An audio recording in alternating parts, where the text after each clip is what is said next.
Jangan lupa subscribe YouTube channel Official iNews dan nyalakan loncengnya. Pemerintah resmi melabeli kelompok kriminal bersenjata di Papua sebagai teroris. Kini TNI dan Polri sudah bisa mengambil tindakan tegas dan terukur terhadap mereka. Politik keamanan. Sempat menjadi polemik, pemerintah akhirnya secara resmi mengkategorikan kelompok kriminal bersenjata di Papua sebagai organisasi teroris. Menteri Koordinator Politik Hukum dan Keamanan Mahfud MD mengatakan pemberian label teroris lantaran munculnya beberapa aksi teror di Papua sejak awal April 2021. Pemerintah menganggap bahwa organisasi dan orang-orang di Papua yang melakukan kekerasan masif dikategorikan sebagai teroris. Dan secara hukum pula kami akan segera memprosesnya sebagai gerakan terorisme yang tercatat di dalam agenda hukum kita. Seperti diketahui, ketegangan Papua terus meningkat dengan kontak tembak yang melibatkan aparat keamanan TNI Polri dan KKB. Bahkan pada minggu kemarin, Kepala Badan Intelijen Papua, Maijen Anumerta TNI Gusti Putudani Karyanugraha, gugur usai terlibat kontak dengan KKB. Tekanan agar segera memberikan label teroris muncul dari berbagai kalangan termasuk Ketua MPR, namun beberapa pihak juga sempat menolak label teroris tersebut, diantaranya Komnas HAM. Kini, KKB Papua telah resmi memiliki label teroris. Dengan begitu, TNI dan juga Polri sudah bisa mengambil tindakan tegas dan terukur terhadap mereka.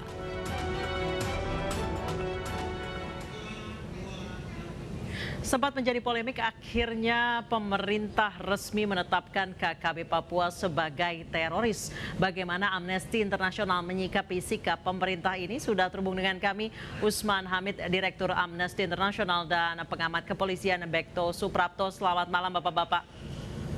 Selamat malam. Baik, saya ke Mas Usman terlebih dahulu. Tanggapan Anda, KKB di Papua jadi organisasi teroris? Ya, sebelum saya menjawab lebih jauh, sebenarnya rencana resmi pemerintah yang saya ketahui adalah menetapkan organisasi Papua Merdeka atau OPM sebagai organisasi teroris. Rencana ini sebenarnya diberitahukan di dalam suatu pertemuan beberapa hari yang lalu, di mana saya juga diundang. Dan rencana kebijakan tersebut merupakan usulan dari Kedutaan Indonesia di Jerman beberapa waktu yang silam. Dan rencana ini baru akan ditetapkan dalam waktu-waktu dekat ini. Tetapi memang tampaknya ada semacam percepatan kebijakan. Di sisi lain, penetapan OPM ini sebagai organisasi teroris itu ditambah dengan penyebutan kelompok kriminal bersenjata. Nah, penyebutan istilah KKB ini sebenarnya bukan pada sebuah organisasi, bukan nama organisasi, melainkan semacam istilah yang dipakai oleh pemerintah untuk menuduh atau orang-orang yang katakanlah terlibat di dalam kekerasan terhadap aparat keamanan atau terhadap warga di Papua. Nah, tapi dalam pandangan kami, apapun itu, baik itu melabelkan teroris pada OPM atau kelompok lain, itu bisa menjauhkan pemerintah Indonesia dari kemampuannya untuk mengatasi permasalahan atau akar permasalahan dari konflik di Papua. Ini sama seperti mengulangi kebijakan Kemenko Polhukam di era pemerintahan Megawati yang menerapkan pasal-pasal terorisme terhadap tokoh-tokoh gerakan Aceh Merdeka. Akibatnya adalah konflik terus berlangsung, bahkan eskalasinya meningkat, dan akhirnya menggagalkan proses perdamaian di masa itu. Jadi lebih baik pemerintah fokus pada penegakan hukum, penguatan penegakan hukum melalui proses investigasi terhadap siapapun pelaku-pelaku kekerasan dan pelanggaran hak asasi manusia di Papua. Baik itu penembakan terhadap misalnya pendeta Yeremias atau penembakan terhadap Kepala Badan Intelijen Negara di Papua atau penembakan terhadap guru, Kang ojek atau siapapun di Papua, semuanya tidak dapat dibenarkan. Karena itu negara berkewajiban untuk mencari pelakunya dan Mas Usman, mengapa Anda beranggapan justru status ini mempersulit pemberantasan KKB? bukan mempersulit pemberantasan KKB, melainkan mempersulit penyelesaian konflik di Papua. Kalau kita pelajari rekomendasi dan kesimpulan dari laporan penelitian yang dimiliki oleh pemerintah, yaitu LIPI, Lembaga Ilmu Pengetahuan Indonesia, salah satu akar permasalahan di Papua adalah ketidakadilan yang juga ditimbulkan akibat dari operasi-operasi militer di sana. Nah, itu yang akhirnya menyebabkan terjadinya kekerasan dan pelanggaran hak asasi manusia. Orang-orang Papua sudah kecewa dan marah karena selama ini cenderung dianggap sama semuanya sebagai kelompok separatis. Nah, dengan zona yang baru, maka tuduhan separatis menjadi bertambah dengan tuduhan teroris, dan ini akan mengecewakan, akan menimbulkan banyak kekecewaan, kemarahan, dan akan merugikan pemerintah sendiri karena akan banyak perlawanan atau resistensi terhadap negara. Baik, saya ke Pak Bekto. Pak Bekto, Anda sendiri pernah bertugas di Papua ketika itu. Status ini apakah sudah tepat atau Anda setuju dengan Mas Usman? Saya memakai perspektif yang berbeda, ya, di mana sebenarnya organisasi Papua Merdeka ini adalah masalah big man. Masalah pola kepemimpinan di Papua, khususnya di Pegunungan Tengah. Di mana orang-orang informal leader, pemimpin informal ini yang tidak diwadahi di dalam pemerintahan setelah bergabung dengan Republik Indonesia. Tiba-tiba muncul kepala kampung, ada kepala desa, ada polsek, ada koramil, ada kepala distrik, dan sebagainya, tidak memperhatikan yang namanya big man, orang kuat. Ini awalnya di sini. Ini menjadi besar, makin besar karena ada kolaborasi, saling memanfaatkan antara OPM, big man, yang satu wilayah tertentu yang wilayahnya itu imajiner, itu dimanfaatkan oleh para politisi yang mempermasalahkan PEPRA. Padahal PEPRA itu sudah final karena sudah ada resolusi Dewan Keamanan PBB nomor 1514. Ini awalnya, ya. Memahami Papua tidak akan mudah apabila kita memandang permasalahan Papua dengan kacamata Jakarta. Karena untuk memecah masalah di Papua, menurut saya, mutlak harus mengetahui bagaimana masyarakatnya, bagaimana kebudayaannya, bagaimana tipe kepemimpinan, bagaimana pola hubungan masyarakat adat, dan hukum adat berlaku bagaimana di sana. Ini di Papua itu lebih dari 400 suku dengan 266 bahasa daerah yang berbeda. Kemudian dibagi-bagi lagi seluruh Papua Barat ini menjadi 7 wilayah adat. Ini yang harus dipahami kalau untuk memecahkan masalah Papua. Tapi sekali lagi kita menganggap ini sebagai dengan kacamata Jakarta. Pemerintah sudah memutuskan OPM, sebutannya banyak nih, KKB dan sebagainya, ini sudah dianggap sebagai organisasi teroris.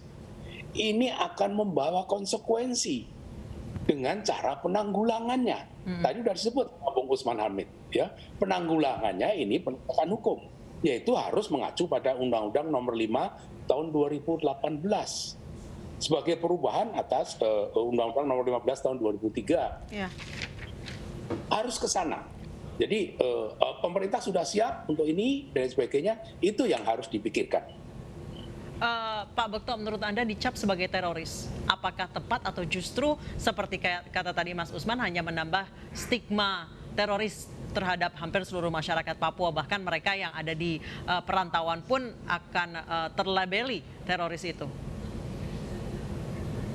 Saya memandang jauh lebih dari itu. Saya masih ingat, ya, tanggal 16 Desember tahun 2009, Panglima OPM itu yang paling paling terkenal, ya, karena dulu dikejar-kejar dengan operasi Mapenduma, itu dikejar oleh ABRI dari tahun 76. Tanggal 16 Desember tahun 2009 ditangkap sama polisi, baku tembak di Timika dan meninggal.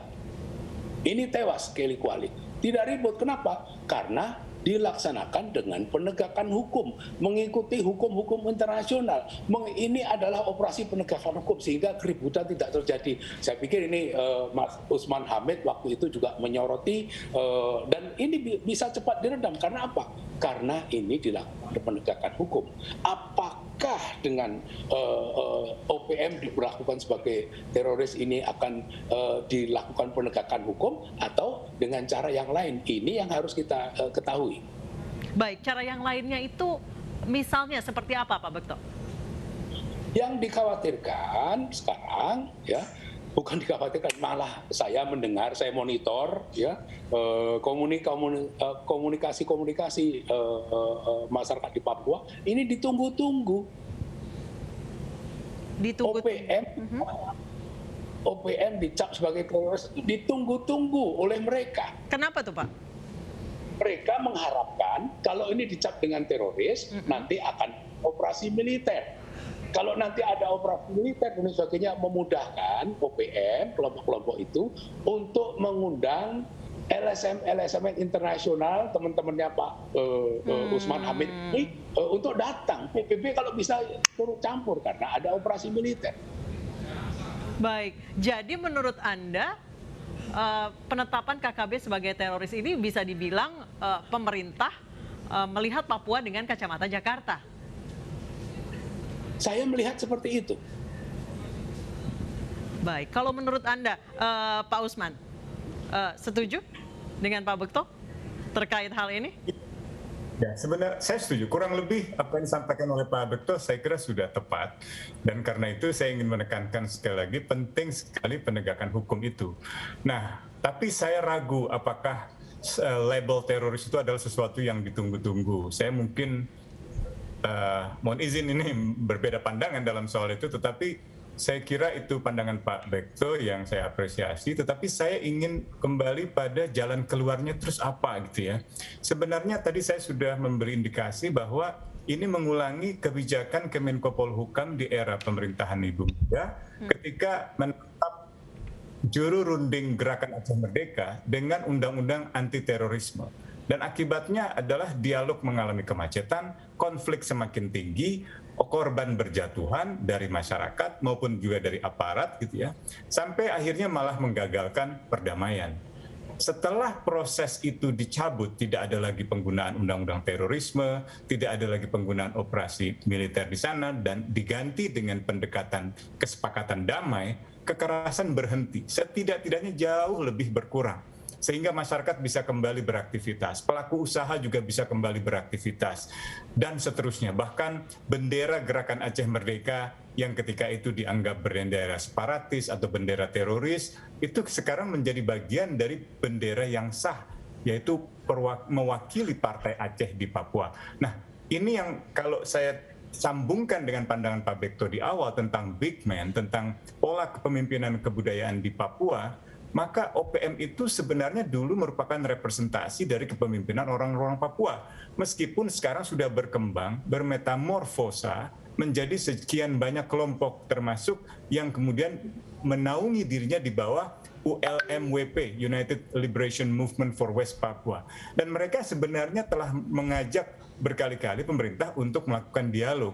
Nah, sempat ada respon di tahun 2012 oleh Menko Polhukam Pak Joko Suyanto ketika itu untuk membuka ruang dialog. Setidak-tidaknya dialog itu bisa menghentikan kekerasan, bisa menghentikan pelanggaran HAM, dan bisa meredam.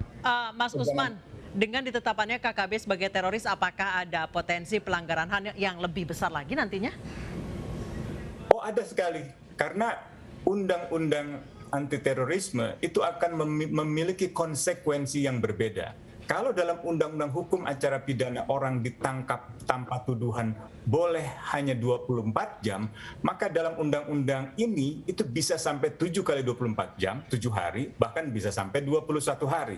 Jadi itu melampaui prosedur hukum acara pidana yang biasa. Dan inilah yang saya katakan sebagai langkah yang keliru. Yang kedua, kebijakan terbaru dari pemerintah Indonesia itu telah membolehkan keterlibatan militer di dalam misalnya pemberantasan tindak pidana terorisme.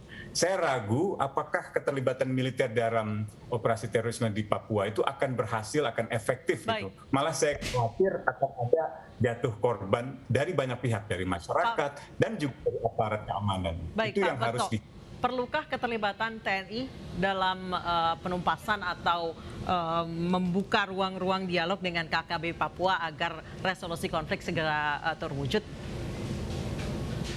Di dalam penegakan hukum pun TNI dimungkinkan untuk dilibatkan. Ya, kenapa? Medan di Papua itu sangat berat, tidak boleh dibandingkan dengan medan yang ada di Jawa ini. Sama sekali berbeda. Kalau polisi atau tentara di Jakarta tuh mampu lari 5 km, di sana 200 meter aja putus napasnya.